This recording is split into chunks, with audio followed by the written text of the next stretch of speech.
All right, let's kick off this deep dive.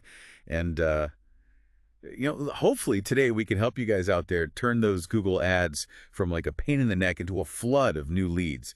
So get ready, because we're about to jump into some seriously smart strategies that you can use to level up your real estate game. It's crazy how many realtors I see that just kind of set up their Google ads and then like forget about them. But the truth is, the real magic happens when you really get how to use the platform's targeting. It's really incredible. Yeah, I'll admit I've definitely been guilty of that myself in the past. But I got to say, going deep on these sources was a real eye-opener for me. Like one of the biggest things I learned is sometimes you got to go against the grain to really see success. Yeah, it seems kind of backwards, right? But sometimes breaking the mold is what gets you the best results. And a big part of that is understanding this thing called quality score. Basically, Google uses it to figure out how good and how relevant your ads are, and the higher your quality score is, the better your ad shows up, and the less you have to pay every time someone clicks it. So it's not just about spending the most money to get to the top. No, not at all. Think of it this way.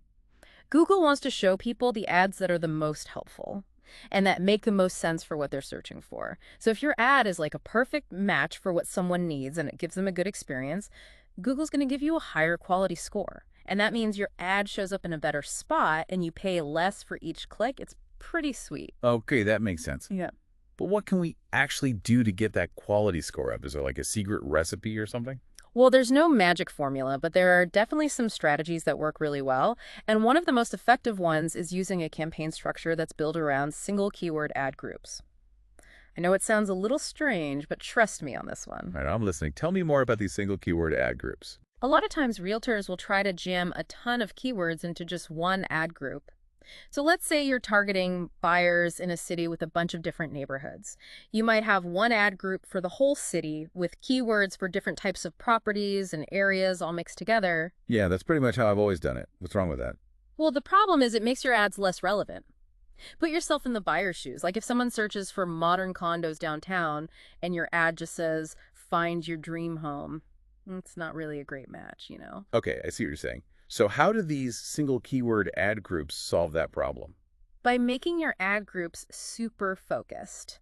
So instead of having one ad group for the whole city, you break it down into separate groups for each specific type of property and each neighborhood. So you might have one for modern condos downtown, another for historic homes uptown, and so on. Gotcha. I'm starting to get the picture here. Yeah. But wouldn't that mean making a ton of ad groups? Yeah, it takes a bit more work up front, but it's totally worth it. Because with single keyword ad groups, you're making sure that every part of your campaign, your ad copy, the keywords, and the landing page all match up perfectly with what the person is searching for. So it's all about making the experience super relevant for the user. And then Google rewards you with a better quality score because of it. I get it. But how does all this actually lead to better results? Like, how does it play out in the real world? Okay, so let's say someone searches for modern condos downtown. With a single keyword ad group, your ad can actually say something like stunning modern condos in the heart of downtown. And when they click it, they're going to land on a page that's all about modern condos in the downtown area. Makes sense, right? Wow, that makes so much sense.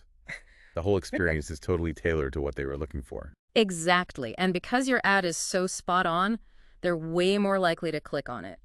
And that's going to boost your click-through rate, which is one of the biggest things that affects your quality score. Plus, since your landing page also matches perfectly, they're going to have a good experience, which boosts your quality score even more. So by taking some extra time to set up our campaigns the right way, we can actually save money in the long run because we're paying less per click. You got it. And you're also going to be attracting better leads, people who are actually interested in the specific properties you're advertising. It's a win-win. Man, this is game-changing stuff. I'm already thinking about how I need to restructure all my campaigns. Okay, so now that we've got this single keyword ad group thing down, let's talk about actually finding those keywords. Like, what are the secrets to finding those golden nuggets that are really going to bring in the leads? Well, keyword research is where you really got to put on your detective hat and figure out what your ideal clients are actually typing into that search bar. So, like, we have to think like a home buyer, right? Yeah. Put ourselves in their shoes. Exactly. Like imagine you're trying to find that perfect place. What are you going to search for on Google? Well, I'd probably start with something general like houses for sale, but then I'd get more specific pretty quickly, like maybe 3-bedroom homes with a good school district or condos with a killer view. There you go. Those longer, more specific phrases, Those are what we call long-tail keywords, and they're pure gold for real estate. Because they're not as competitive. Bingo. Think about it. Everyone and their mother is bidding on those broad keywords like houses for sale, it's a bloodbath. But when you get into those niche phrases, there's way less competition. So we can actually rank higher and not have to pay as much for those long-tail keywords. I like the sound of that. And here's the best part. Those long-tail keywords are coming from people who are further down the funnel. They know what they want, they're ready to buy, and they're more likely to turn into actual leads. So we're not just getting more clicks, we're getting better clicks. Mm-hmm. Clicks from people who are actually serious about buying. You got it. It's all about quality over quantity. Now, there are a bunch of tools out there that can help you find these long-tail keywords, but sometimes the best way is to just use your own brain and really think like a buyer. So brainstorming sessions fueled by lots of coffee. That'll work. You can also look back at your past clients, see what kind of traffic you're getting on your website, even check out what people are talking about in local Facebook groups. You can learn a lot from that. So let's say we've got our awesome list of long-tail keywords. How do we actually put them to work in our Google Ads campaigns? That's where our single keyword ad groups come back into play. Remember, we want everything to be super relevant. So for each one of those long-tail keywords, you're going to make a separate ad group just for it. Okay, so if one of my keywords is condos with a view in downtown, I'd make a whole ad group just for that phrase. You got it. And then inside that ad group is where you create your ads. This is where you really get to be creative and write some killer copy that's going to make people want to click. Okay, let's talk about ad copy then. What are some tips for writing ads that actually convert? The number one rule is to keep it clear and simple. Don't try to get too clever. Remember, this is an ad, not a novel. You've got like a split second to grab someone's attention and tell them what you're offering. So short and sweet is the way to go. Exactly. Use strong action verbs, highlight the main benefits, and don't be afraid to throw in some numbers or stats to make your point. So instead of saying something vague like beautiful homes in a great location, I could say something like newly renovated 3BR homes, walking distance to top-rated schools. Now you're talking. You've got the specifics, you're showing the benefits, and you're telling them what to do. Now, another trick I like to use is something called dynamic keyword insertion. It's a little technical, but it can really boost your click-through rates. Dynamic keyword insertion. Sounds pretty fancy. Tell me more. Basically, you put a little code snippet into your ad headline, and Google automatically swaps it out with the exact keyword that the person searched for. So if someone searches for condos with a view in downtown, the ad headline will actually say condos with a view in downtown. You got it. It's like magic. It makes your ad super personalized and relevant, and people are way more likely to click on something that feels like it was made just for them. That's really cool. Okay, so we found our keywords. We've written some awesome ad copy. Now, what happens when someone actually clicks on our ad? Where do we send them? That brings us to the landing page, which Yeah. is probably the most important piece of the whole puzzle. Because that's where we actually get those leads.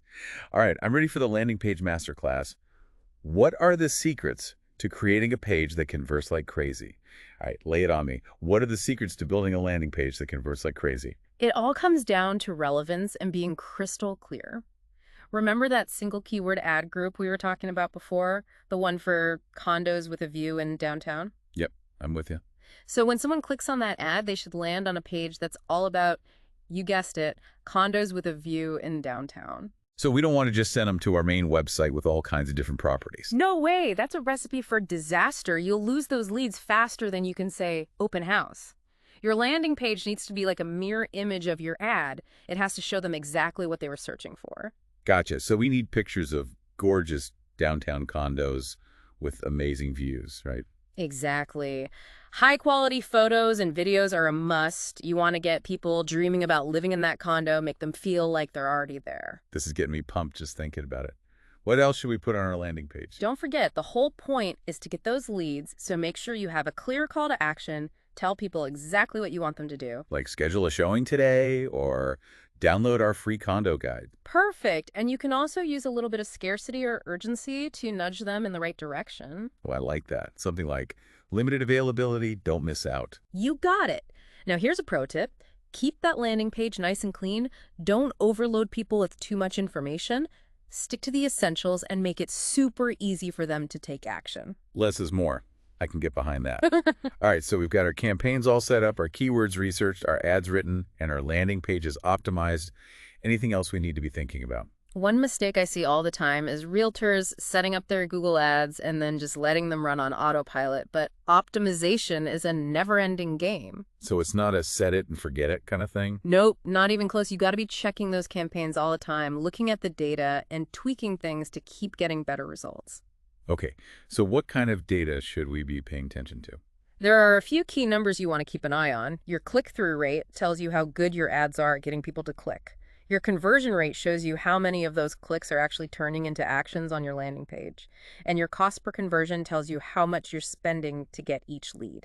So we need to track those numbers and always be looking for ways to make them better. Exactly. Like if your click-through rate is low, maybe you need to try some different ad copy or target a different audience.